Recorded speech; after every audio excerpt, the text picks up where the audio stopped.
இறைவா எங்களுக்கு மாற்ற முடியாததை ஏற்றுக்கொள்ளும் மனப்பக்குவமும் மாற்றக்கூடியதை மாற்றும் துணிவும் இவற்றை பாகுபடுத்தி அறிய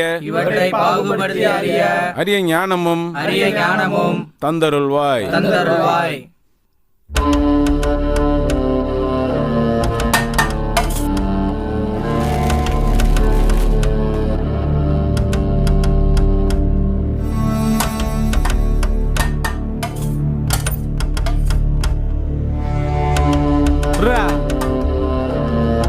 கட்டுப்படி சாப்பிடும்போது அடிக்க